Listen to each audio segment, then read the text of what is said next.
Welcome to a new edition of the BeeWyzer interview series. Today we are here to talk about family history, family legacy and family issues. And we have a brilliant speaker for this topic that we're going to discuss this with, Octavian Count Pilati. He's from a family that is 1,000 years old, an Austrian aristocratic family, so he knows what he's talking about.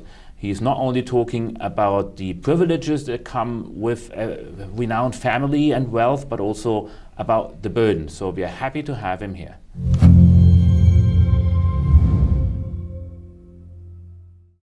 Octavian, when you tell the history of your family and what it meant for you when you grew up as a child with a big name, especially in that Austrian region that you grew up in, why was it a burden? What do you mean by talking about burden? Well,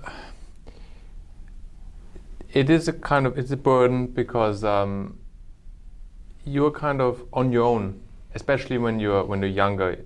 A lot of people around you at school, they're from different backgrounds. They don't understand it, and if you don't have it explained, which was the case for me, you don't understand it yourself.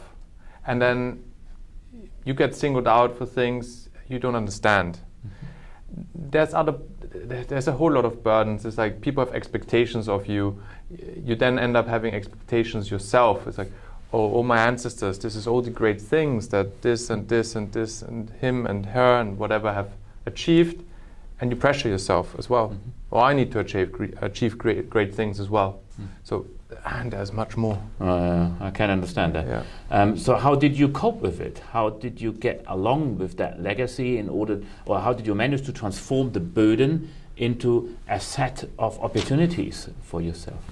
Well, what you just pointed out at the end, transforming it into opportunities, that has only happened pretty recently in about the last 3 or 4 years, where I took time to reflect upon it, think about it.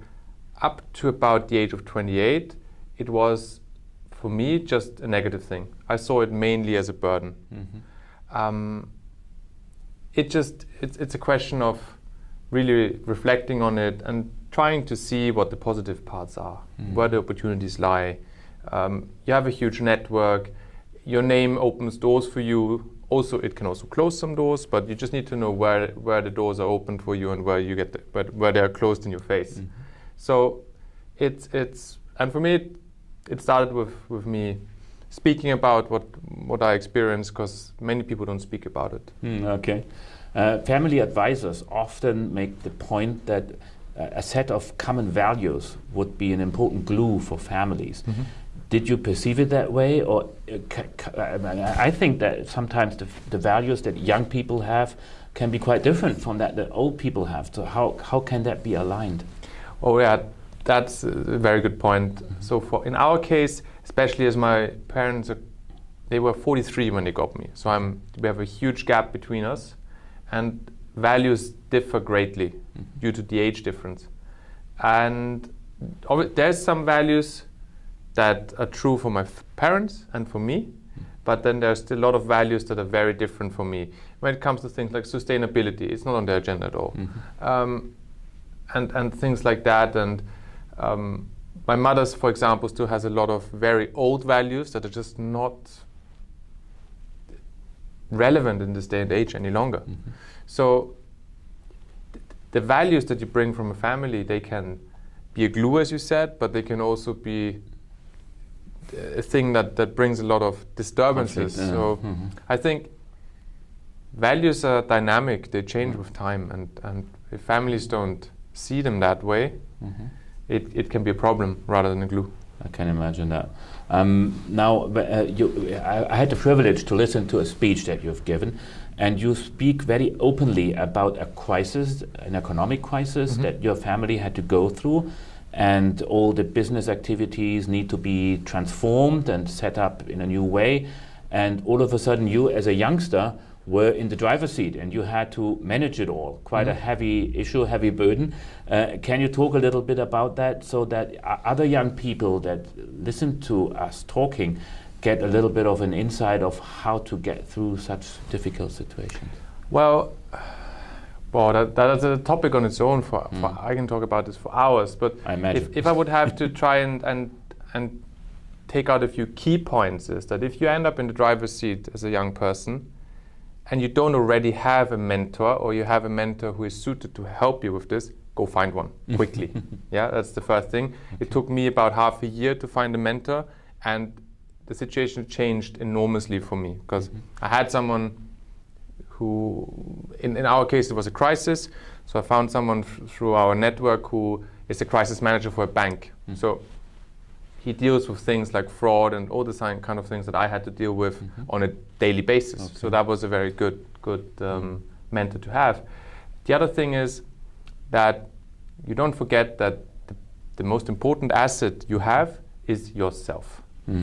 So if you end up in the driver's seat, you are going to be really stressed. There's a lot of pressure on you, or you put it on yourself, usually more than other people putting it on you. And that can be really hard, really lonely, it can destroy you. So self-care, setting your boundaries. And that's also something a lot of people in wealthy families are really bad at, setting boundaries. You're like, for example, turning off your phone 2 hours before you go to bed, not turning it on before lunchtime, things like that. So really, really make sure that you look after yourself in this kind of situation. Still, you have told us, the audience that I was a part of, that it didn't all go well. I mean, you managed to go through the crisis from a financial point of view, but some of the family members still don't talk to each other up to present day. Is there something you would do differently than you did it, looking back at it from today's perspective, and what you would advise people to do so that this kind of emotional knit doesn't get spoiled completely? There's a lot of things I would do differently. Okay.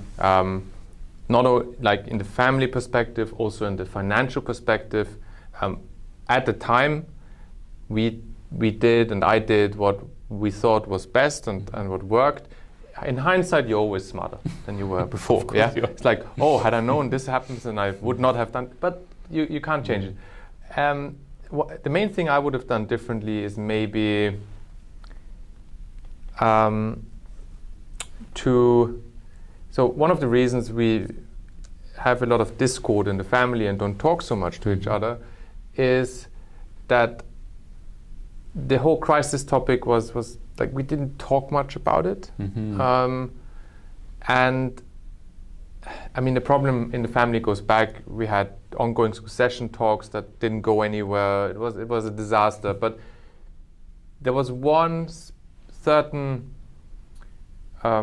event that really broke everything in the end, and that was when my father decided to put me in the driver's seat without, and he didn't like. He didn't get the buy-in from the other family members? Exactly, he just decided it, and that's when it happened. Then some people didn't agree? Some people didn't agree. We had people in the family who said, he's 25, he should finish his studies, why is he doing this? And it's a long host from, I'm not capable to do it, all the way to, he shouldn't be doing it, he should be having fun at university, not this, and he should get his first job, things like that. So that was the main. And then there were some other points, but that was the big main event, and that's I think that happens in families quite often when they have a very patriarchal structure, that you have a kind of a decision maker who doesn't care what others think, and then it has a host of issues that come with it. Okay, I got you. I understand that. Today, now you're sitting here, you managed to steer your family well through the crisis. You're at a point where you can take decisions where to move your family wealth to, what to invest in. You mentioned sustainability issues that matter to you. What does wealth mean to you today after all that you've gone through? Well, just the wealth in itself, it's a physical thing on numbers on a bank account, essentially. And it's a tool and nothing else. Okay. So your family legacy stays with you even if you lose everything of financial value. And essentially, you can leverage your wealth to do a lot of good. You can leverage your wealth to do what you want to do, even if it's whatever it is. And but the wealth can also hold you back if you don't see it that way. If you're like thinking, okay, I need to manage this. You can get in advisors. You can get in. You can give it. You can choose people to look after your wealth if you don't want to do it yourself. But in the end, it's a thing. Okay. A worldly good, you would say. Okay. And that's it. Okay. Today, in 2021, are you happy to be part of the Pilati legacy?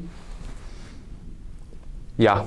Okay. Yeah. I had to think a bit about it. It is a topic I'm working through a lot. Pilati and the family of my grandmother, Kiefmüller family, there's a lot of history, a lot of painful history with it, especially the last 3 generations after the war. We have our psychological and emotional issues in the family, but as I mentioned at the beginning, if you would have asked me 4 years ago, I would have said no. Okay. So very interesting. Thank you so much for talking to us. It was extremely interesting for people from families out there that are not that young to see that legacy can be a good thing and it can be a bad thing, and the amalgamation of legacy with wealth sometimes is extremely difficult, and you need to disassociate yourself from the situation you're in order to judge it and then get it straight the way Octavian did. Thank you for talking to us. Pleasure.